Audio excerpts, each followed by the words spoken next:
Hello बच्चों, आज हम कृषि प्रकरण में विभिन्न फसलों की को आपने जानने का प्रयास किया, जिसमें आज हम रबर, कपास, जूट, सन और प्राकृतिक रेशम के बारे में जानेंगे। रबर एक उष्णकटिबंधीय पौधा है जो विषुवतरेखीय वन में पाया जाता है। भारत में चूंकि विषुवतरेखीय वन के आसपास का जो क्षेत्र है वो आपका यही केरल, कर्नाटक, तमिलनाडु और ये आपका मेघालय, इन राज्यों में रबर का उत्पादन किया जाता है।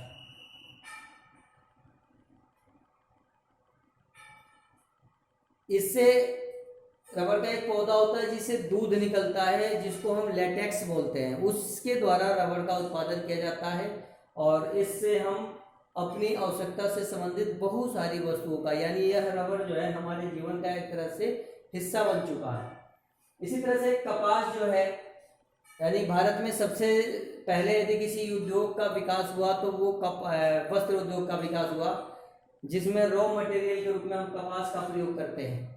और इस कपास का उत्पादन जो है मुख्य रूप से इसके लिए काली मिट्टी चाहिए, और काली मिट्टी का विस्तार जो पाया जाता है वो आपका गुजरात में, मध्य प्रदेश में, महाराष्ट्र में और आंध्र प्रदेश में, इन राज्यों में काली मिट्टी का प्रसार पाया जाता है। और इन्हीं 4 राज्यों में कपास का उत्पादन होता है सबसे ज़्यादा। गुजरात, मध्य प्रदेश, महाराष्ट्र और आंध्र प्रदेश, इन्हीं राज्यों में हम कपास का सबसे ज़्यादा उत्पादन करते हैं। वैसे तो थोड़ा बहुत उत्पादन आपका कपास में आपका उत्तर प्रदेश में भी, बिहार में भी और आपके तमिलनाडु आदि राज्यों में भी थोड़ा बहुत इसका उत्पादन किया जाता है, लेकिन मुख्य उत्पादक राज्य जो है ये 4 ही हैं कपास के रूप में। इसके बाद से जो आपका जूट है, जूट एक प्रकार का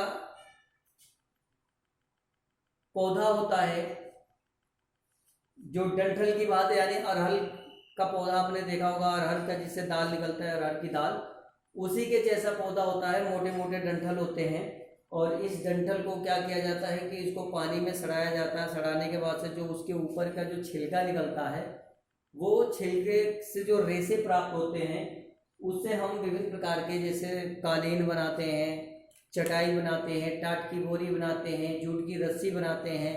तो इनमें हम जूट का ही प्रयोग करते हैं। इससे ही थोड़ा सा हाई क्वालिटी का, एक तरह से बेटर क्वालिटी का पौधा होता है जो बिल्कुल जूट के समान ही होता है, सन। तो उस सन के जो रेशे होते हैं, उन रेशों का प्रयोग हम कपड़े उत्पादन में भी करते हैं। तो जूट का जो उत्पादन होता है वो मुख्य रूप से दलदली क्षेत्रों में पाया जाता है। तो इसमें पश्चिम बंगाल में सबसे ज़्यादा इसका उत्पादन होता है।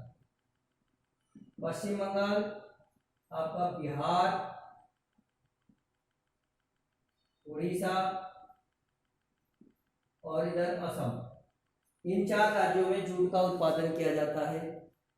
सन का उत्पादन आपका इन राज्यों में तो होता ही है, साथ में आपका उत्तर प्रदेश, बिहार, इन राज्यों में भी सन का उत्पादन किया जाता है। सन का उत्पादन ज़्यादा मात्रा में नहीं होता है, लेकिन जूट के उत्पादन में भारत का पहला स्थान है बंगाल के बाद से, क्योंकि जब बांग्लादेश भारत के साथ था तो सबसे ज़्यादा मात्रा में पूरे विश्व में सबसे ज़्यादा उत्पादन भारत में होता था। प्राकृतिक रेशम, प्राकृतिक रेशम एक प्रकार का रेशम का कीट होता है जिसके लार्वा से हम रेशम प्राप्त करते हैं। और यह कीट ओक के वृक्ष, सहतूत के वृक्ष, पलूत के वृक्ष, ऐसे जो बरकुड़ वृक्ष होते हैं, इन वृक्षों पर ये कीड़े पाए जाते हैं। और इन कीड़ों की जो लार्वा होती है, उस लार्वा से इस रेशम को बनाया जाता है। तो भारत में यह एक प्रकार का बहुत ही महत्वपूर्ण इसका उत्पादन किया जाता है और भारतीय रेशम का विश्व में बहुत ही ज़्यादा महत्व है। तो इस तरह से रबर, कपास, जूट, सन और प्राकृतिक रेशम का उत्पादन भारत के किन किन राज्यों में और कहाँ कहाँ होता है, इसको मैंने आपको बताया। नेक्स्ट वीडियो के साथ, नेक्स्ट टॉपिक के साथ मैं फिर उपस्थित होऊंगा। धन्यवाद।